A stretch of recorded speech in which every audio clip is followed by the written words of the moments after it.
वंदे मातरम विद्यार्थियों, मैं रजनीश पाठक स्वागत करता हूं आपका आपके ही अपने इस ऑनलाइन प्लेटफॉर्म पर जिसका नाम है भविष्य निर्माण शिक्षण संस्थान। विद्यार्थियों, मैं आशा करता हूं कि आप इस क्लास के जो सीरीज है उसको प्रॉपर तरीके से देख रहे होंगे, उसका नोट्स बना रहे होंगे और पढ़ रहे होंगे। आपने टाइटल और थंबनेल के माध्यम से यह देख ही लिया होगा, समझ गए होंगे कि यह क्लास किसके लिए ज़्यादा महत्वपूर्ण है। मैं हालांकि बता देता हूं कि बिहार बोर्ड के क्लास 9th के स्टूडेंट के लिए यह वीडियो बेहद ज़्यादा बहुत ही लाभदायक है। मैंने इसमें साइंस सब्जेक्ट का जो अध्याय 1 है जिसका नाम है हमारे आसपास के पदार्थ, उसके कुछ टॉपिक्स को लिखा है और इसी पर इस वीडियो में चर्चा करने वाला हूं। इसके पीछे के जो टॉपिक्स हैं उसको 2 पार्ट में मैंने अपने इस YouTube चैनल पर अपलोड कर दिया है। आप वहां से डिस्क्रिप्शन में जाकर, इस वीडियो के डिस्क्रिप्शन में जाकर वहां से लिंक को टच करके उस वीडियो पर जाकर देख सकते हैं, या फिर यहाँ पर आप देख रहे होंगे ब्लैक पट्टी पर कुछ लिखा हुआ आ रहा होगा, उसे टच करके आप पार्ट 1 को देख सकते हैं और फिर वहीं से पार्ट 2 को आप देख सकते हैं, नोट कर सकते हैं और लिख सकते हैं। आप चैनल पर हैं, चैनल पर नए हैं तो इसे सब्सक्राइब कर लें और इसे ज़्यादा से ज़्यादा शेयर करें अपने क्लास के विद्यार्थियों के बीच, ताकि उन्हें भी इसका लाभ मिले। ऑफलाइन बैच में पढ़ रहे होंगे वहाँ बिल्कुल पढ़िए, उसके साथ साथ इसका भी रेफरेंस रखिए ताकि आप ज़्यादा से ज़्यादा अंडरस्टैंडिंग जनरेट कर सकें अपने अंदर। तो चलिए हम चर्चा करते हैं इन सभी टॉपिक्स पर बेटर तरीके से। हमारा पहला टॉपिक है तापमान में तापमान परिवर्तन। आपके पास आपका बुक होगा, ये वाला बुक, ये साइंस की बुक होगी। इसमें आप पेज नंबर निकालेंगे 7 नंबर पेज निकालेंगे और इस पेज में तापमान परिवर्तन का प्रभाव यहाँ दिया हुआ है। और इस तापमान परिवर्तन के प्रभाव में हम पढ़ेंगे कि कैसे कोई ठोस द्रव में बदल जाता है, कैसे ठोस फिर गैस में, ये क्या कहते हैं, ठोस द्रव में, द्रव गैस में, और गैस से द्रव और द्रव से ठोस हो जाता है। कैसे कोई चीज़ सीधे ठोस से गैस और गैस से ठोस में चेंज हो जाता है। इन सब टॉपिक्स के बारे में चर्चा करेंगे। इसी में हम बताएंगे आपको गलनांक क्या होता है, क्वथनांक क्या होता है, ये इन सभी चीज़ों को। फिर दाब में परिवर्तन का प्रभाव, अगला टॉपिक है दाब में परिवर्तन का प्रभाव। दबाव डाल के कैसे हम पदार्थ के क्या करते हैं, उसको उसके अवस्था में परिवर्तन कर सकते हैं, इन सब चीज़ों के बारे में पढ़ेंगे। फिर यहाँ है पदार्थ के तीनों अवस्थाओं के अंतरारूपर्तन, कैसे इंटरचेंज होते हैं पदार्थ अपने में। ये जो आप फिगर देख रहे हैं इसका डायग्राम के माध्यम से हम समझेंगे कि कैसे पदार्थ एक दूसरे को चेंज करते हैं, उन प्रक्रियाओं को कहा क्या जाता है इसके बारे में। उसके बीच में क्या कि संगलन क्या होता है, वाष्पीकरण क्या होता है, ऊर्ध्वपातन क्या होता है, संघनन क्या होता है, जमना क्या होता है, यानी इनका अंग्रेजी भी लिखा हुआ है। अमलगमेशन, वेपराइजेशन, सब्लिमेशन, कंडेंसेशन और फ्रीजिंग, ये सब क्या क्या चीज़ें, इन सब के बारे में जानेंगे। अंत में समझेंगे वाष्पीकरण को प्रभावित करने वाले कौन कौन से कारक हैं, इन सब चीज़ों के बारे में हम इस वीडियो में समझने वाले हैं। तो आइए हम शुरू करते हैं अपने पहले टॉपिक से, तापमान में परिवर्तन का प्रभाव। दोस्तों, हमने पीछे के क्लास में पढ़ा है पदार्थ के 5 अवस्थाओं के बारे में, बोस-आइंस्टाइन, कंडेंसेट, प्लाज्मा, ठोस, द्रव, गैस, सबके बारे में पढ़ा है। और यहाँ समझते हैं तापमान में। अभी गर्मी इतनी है, आप समझ रहे होंगे कि अभी अगर कपड़ा पसार दें आप तो मुश्किल से आधा घंटा में, भीगा हुआ कपड़ा आधा से 1 घंटा में पूरा सूख जाएगा, लगेगा एकदम पूरा उसमें, मतलब कि धोया ही नहीं गया था ऐसा लगेगा। तो ये गर्मी का ही प्रभाव है, तापमान का ही प्रभाव है। कैसे कोई ठोस जो है द्रव में बर्फ पिघल के पानी कैसे हो जाता है, तो ये सब तापमान के प्रभाव के कारण ही होता है। अब मानते हैं यहाँ पर कोई ठोस पदार्थ है, ठोस में हम आइस को ले लेते हैं। किसको ले लेते हैं? आइस को ले लेते हैं। इस आइस में जब हम टेम्परेचर देंगे, क्या देंगे?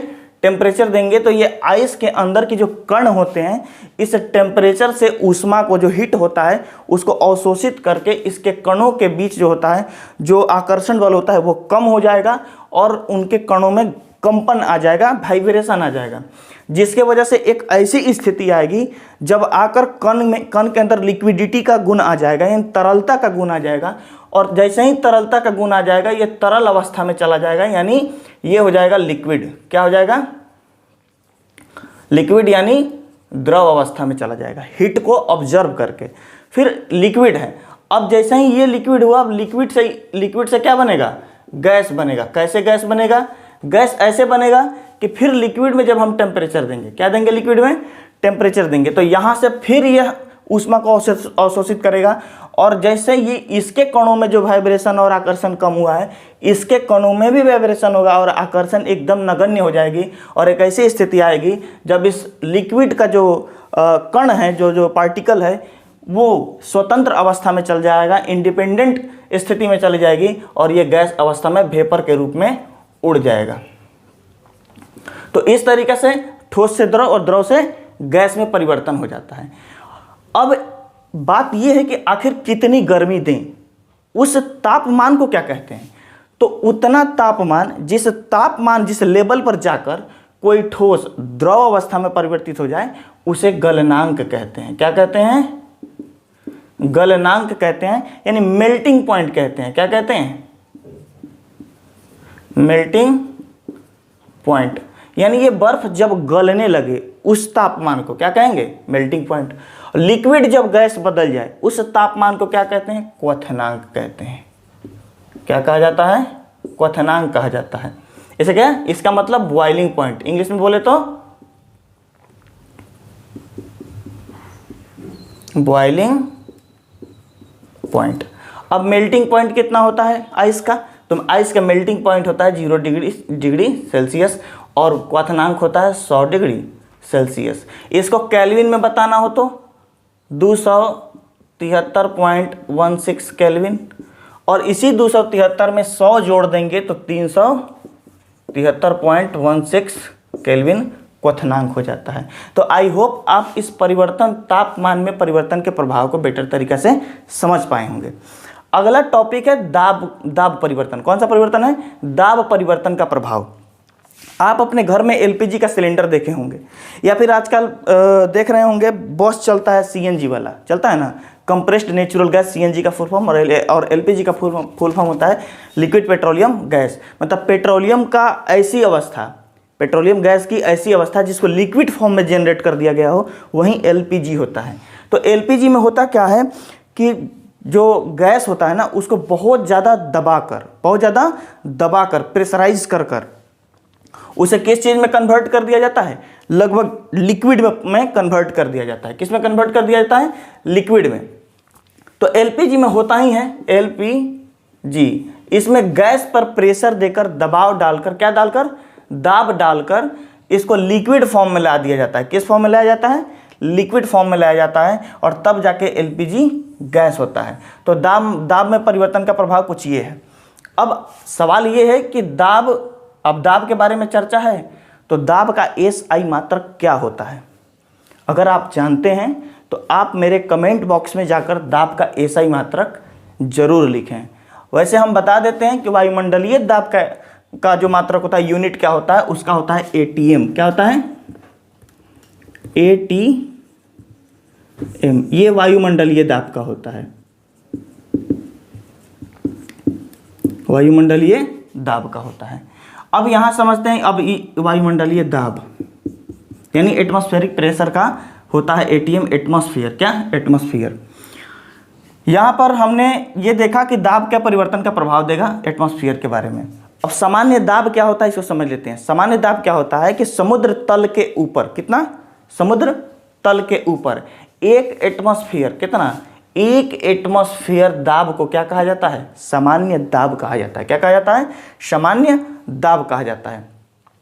हमने यहाँ पर थोड़ा चीज छूट रहा है, इसको देख लेते, कवर कर लेते हैं। आइस, इसमें हीट देकर हमने क्या बनाया था? लिक्विड। फिर लिक्विड में हीट देकर क्या बनाया? वेपर को फिर हम लोग कोल्ड करेंगे। क्या करेंगे? इसमें हम लोग ठंडी देंगे। जैसे ही शीतलता देंगे ये क्या बनेगा? जैसे ही इसमें शीतलता देंगे लिक्विड फॉर्म में चला जाएगा, और लिक्विड को फिर ठंडा करेंगे तो क्या बन जाएगा? आइस बन जाएगा, यानी ठोस बन जाएगा, हमारे पास बर्फ मिल जाएगा। क्लियर? तो ये टॉपिक रहा दाब में परिवर्तन का प्रभाव। अब समझते हैं पदार्थ के तीनों अवस्थाओं में अंतरा रूपांतरण, इंटरचेंज कैसे होता है, और उन्हें ये वो जो बदलाव हैं उन बदलावों को क्या कहा जाता है, ये समझते हैं।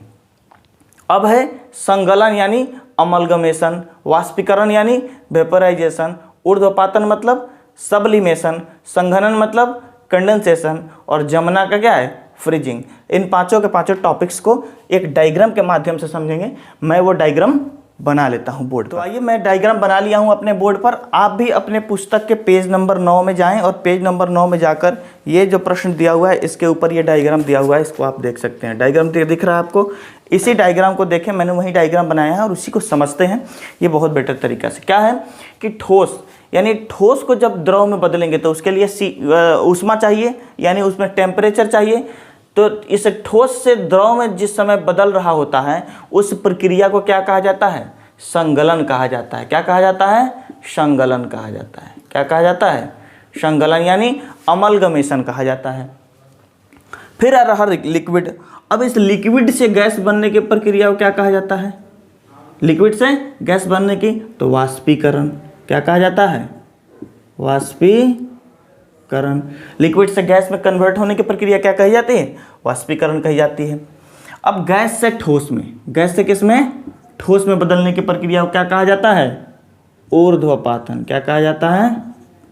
ऊर्ध्वपातन यानी सब्लिमेशन। क्या कहा जाता है?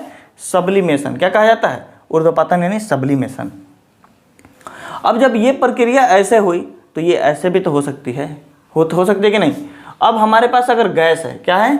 गैस है, तो गैस से फिर वापस हम अगर द्रव बनाना चाहें, क्या बनाना चाहें? द्रव बनाना चाहें, तो इसे कहते हैं संघनन। क्या कहते हैं? संघनन। यानी गैस से द्रव में बदलने की प्रक्रिया क्या होती है? संघनन कहलाती है। फिर द्रव से यदि ठोस बदलना हो, द्रव से ठोस में जाना हो, तो द्रव से ठोस में जाना का मतलब क्या होता है? जमना यानी फ्रीजिंग। क्या कहलाएगा? फ्रीजिंग कहलाएगा। और फिर ठोस से यदि डायरेक्ट गैस में बदलना हो तो उसे भी ऊर्ध्वपातन ही कहा जाता है, यानी सब्लिमेशन कहा जाता है। अब समझते हैं ऐसा क्यों। संगलन में क्या होता है कि ठोस को टेम्परेचर चाहिए द्रव में कन्वर्ट होने के लिए, फिर द्रव को टेम्परेचर चाहिए गैस में कन्वर्ट होने के लिए, और इस प्रक्रिया को वाष्पीकरण कहा जाता है। फिर गैस को डायरेक्ट किस में चेंज होने के लिए? ठोस में चेंज होने के लिए हीट की आवश्यकता है। और यहाँ पे क्या हो गया? कोल्ड की आवश्यकता है, ठंडी की आवश्यकता है। तो यहाँ से क्या किस चीज़ में कन्वर्ट हो जाएगी? तो ठोस में हो जाएगा। फिर ठोस से डायरेक्ट गैस में कन्वर्ट। अब जैसे देखिए कपूर हो गया या अमोनियम क्लोराइड हो गया, उसको रखिएगा ना तो डायरेक्ट ठोस से किस चीज़ में चेंज हो जाता है? गैस में चेंज हो जाता है। और गैस से डायरेक्ट चेंज में होने के लिए आप CO2 में खूब ज़्यादा प्रेशर दीजिएगा ना तो शुष्क बर्फ बनेगा। कौन सा बर्फ बनेगा? शुष्क बर्फ बनेगा। वो किस प्रक्रिया के द्वारा होता है? ऊर्ध्वपातन विधि के द्वारा होता है। अब यहाँ पर है, अब जैसे ही गैस को ठंडा किए द्रव बना, ये संघनन के द्वारा हुआ, कंडेंसेशन के द्वारा। मतलब इस प्रक्रिया को क्या कहा जाता है? कंडेंसेशन कहा जाता है। अब जैसे ही द्रव से ठोस में बदला, उस प्रक्रिया को क्या कहा जाता है? जमना कहा जाता है। तो आई होप आप ये डायग्राम और इन सभी चीज़ों को समझ गए होंगे। आप इन्हें नोट डाउन करते रहें। आपके स्क्रीन पर भी हर चीज़ों की परिभाषाएं PDF एज ए PDF के तौर पर आप हमसे PDF ले सकते हैं। हमारे सोशल मीडिया के माध्यम से हमसे कांटेक्ट करके, हमारे स्क्रीन पर हमारे संस्थान का नंबर दिया जा रहा होगा, उस नंबर से हमारे व्हाट्सएप पर आप मैसेज करके PDF हमसे मांग सकते हैं। उसके बाद आप फेसबुक पेज और इंस्टा पेज पर भी हमारे भविष्य निर्माण शिक्षण संस्थान के नाम से सर्च करके पेज को फॉलो कर सकते हैं। वहाँ से आप हमसे PDF प्राप्त कर सकते हैं। तो चलिए अब चलते हैं आगे, समझते हैं वाष्पीकरण को प्रभावित करने वाले कारक।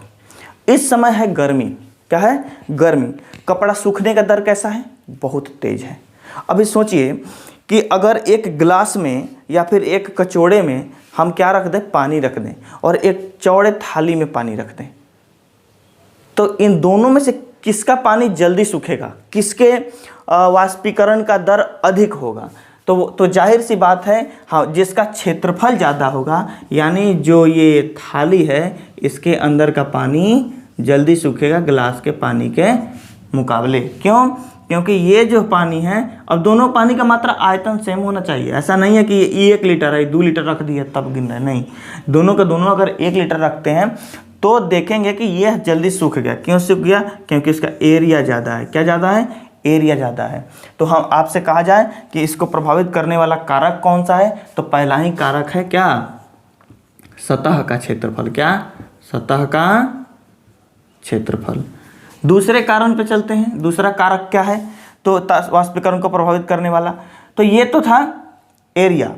अब है टेम्परेचर। अगर जैसे अभी गर्मी है, ठंडी है, बरसात है, इन तीनों में आप कंपैरिजन कर सकते हैं कि किस में कपड़ा ज़्यादा जल्दी सूखेगा। आप कपड़ा ले लीजिए, टी-शर्ट खींच दिए और पसार दिए, अब अर्गनी पर पसार दिया, ठंडी का दिन है तो कपड़ा जल्दी सूखेगा? नहीं सूखेगा। सूखेगा गर्मी के दिन में। आप पसार देंगे फटाक से, जल्दी ही सूख जाएगा। तो एक क्या हुआ? तापमान। क्या है? तापमान भी वाष्पीकरण को क्या करता है? प्रभावित करता है। अगला है आर्द्रता। क्या है?